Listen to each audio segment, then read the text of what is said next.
We're now joined by Eileen Markey, who is the editor of a compelling, important book called Without Compromise: The Brave Journalism That First Exposed Donald Trump, Rudy Giuliani, and the American Epidemic of Corruption, all about Wayne Barrett, an extraordinary journalist. How you doing, Eileen? Great. Great to see you. We're going to go to a clip in just a little bit, an interview I did with Wayne Barrett back in 2007. Tell everyone who Wayne Barrett was and why he mattered and still matters so much. Wayne Barrett was this fantastic, really legendary investigative reporter at the Village Voice.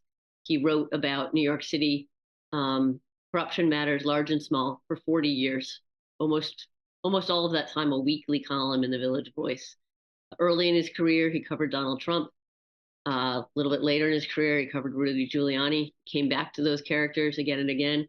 And so the book includes some of his early reporting and some of his later reporting on both of those two giant New York City national figures, Rudy and Trump. But week in and week out, Wayne Barrett covered the people who were stealing from the public till, the public officials who were not doing what they should do. He was really, in this really classic, old-fashioned investigative journalism way, shedding the light of truth on the machinations of power. And he did it with gusto and with joy in a really fantastic way. And he trained a bunch of young journalists. So, including you. Yeah, including me and like 100 other lucky, college kids and post-college kids who got to work for him, early in our careers. And it set us up to really understand the value of serious investigative journalism. So I remember back in 2007 when I sat down with Wayne, the late, great Wayne Barrett. And again, we've had other interviews where we talked about Donald Trump early on. But this is an interview from 2007 in which Wayne Barrett talks a little bit about Rudy Giuliani and 9/11 from a perspective that you don't hear very often.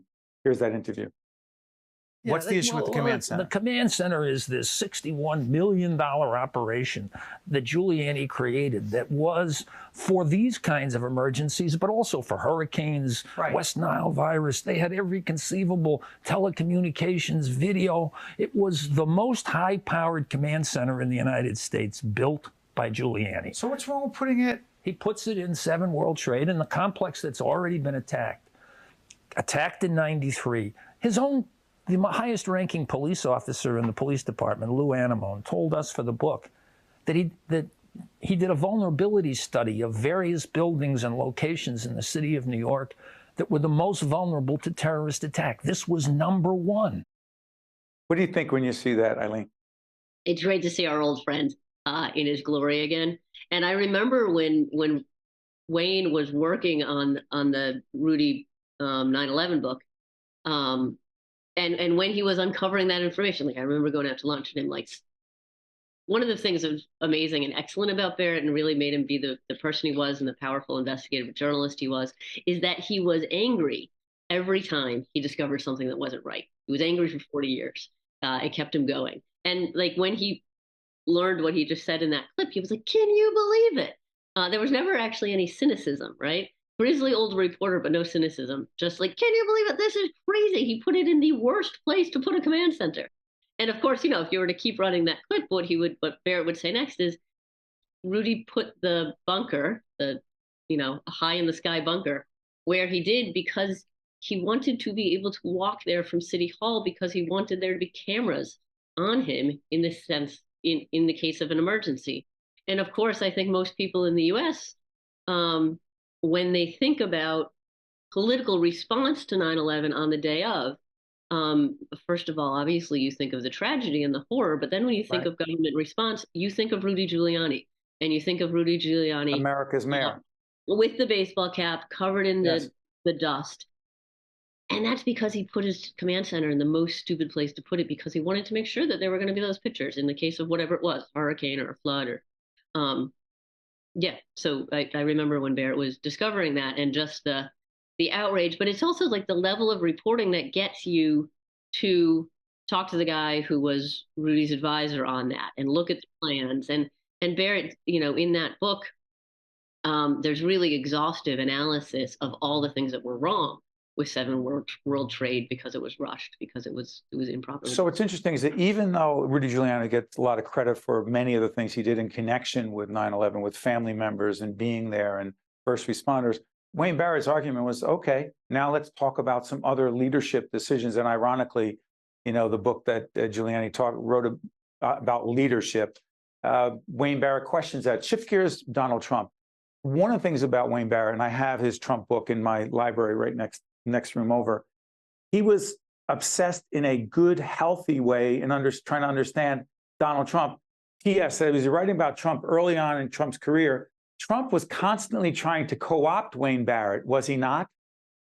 Yeah. So Wayne wrote a series of 3 articles, like a 3-piece profile of Donald Trump in the winter and spring of 1979, really, really early on, right? It was really early in Barrett's career as actually finally a staff writer at The Voice.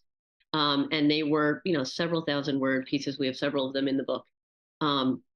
Really tremendous, exhaustive investigation of who is this brash young real estate developer who's getting a lot of Page 6 mentions, who's getting a lot of kind of celebrity coverage. New York glitzy media was happy to cover the glamour of this young upstart real estate developer. And Barrett had no interest in fashion. He had no interest in. He wasn't impressed. Architecture. He wasn't impressed by the glitz. But he said, this guy's getting a lot of public subsidies. This guy's getting a lot of deals bent in his direction. And he comes straight out of his father comes straight out of the Brooklyn and Queens clubhouses. This is old-fashioned political corruption with this shiny, it's 79, but you think of it as like very 80s glitzy Manhattan sheen on it. And so Barrett did what he does, is look really closely and read all the receipts.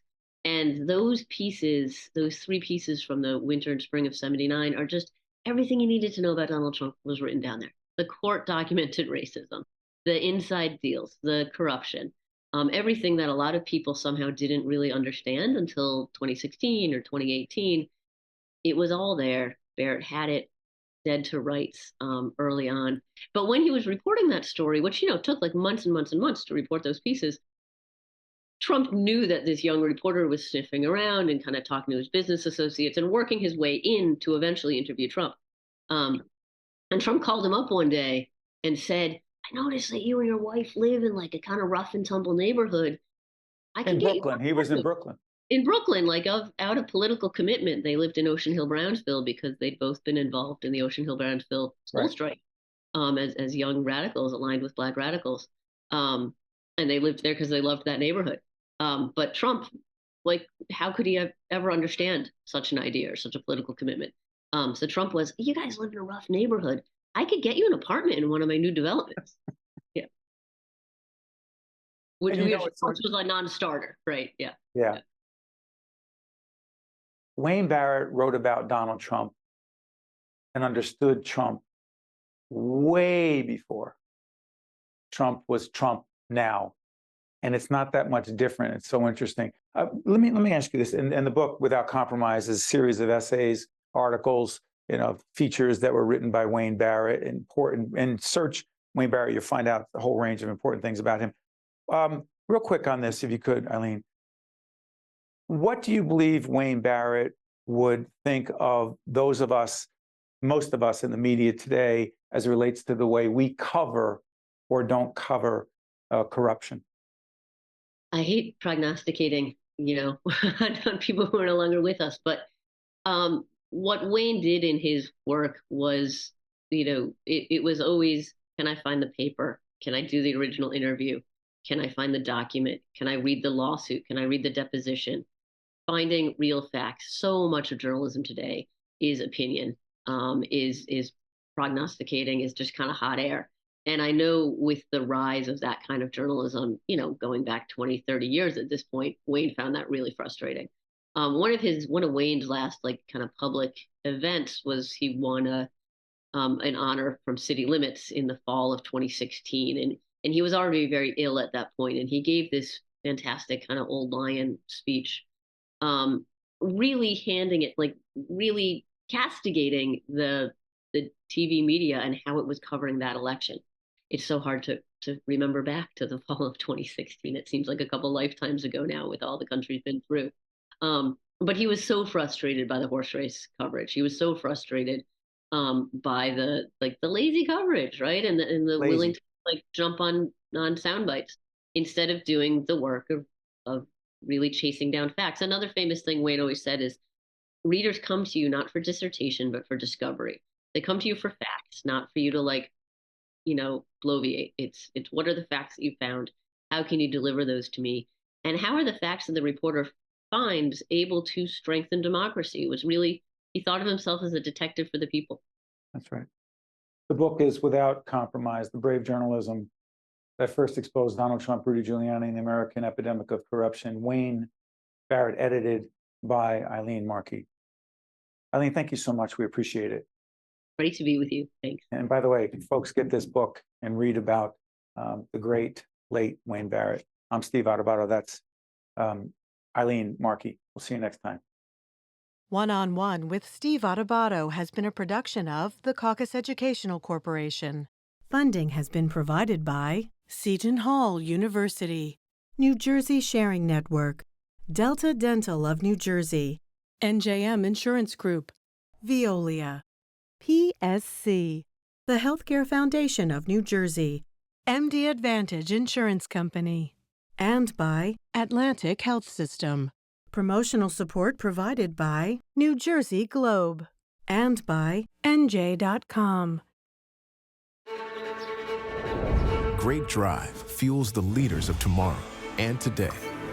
Great vision paves the way for a brighter future. Great ambition goes places, moving onward and upward.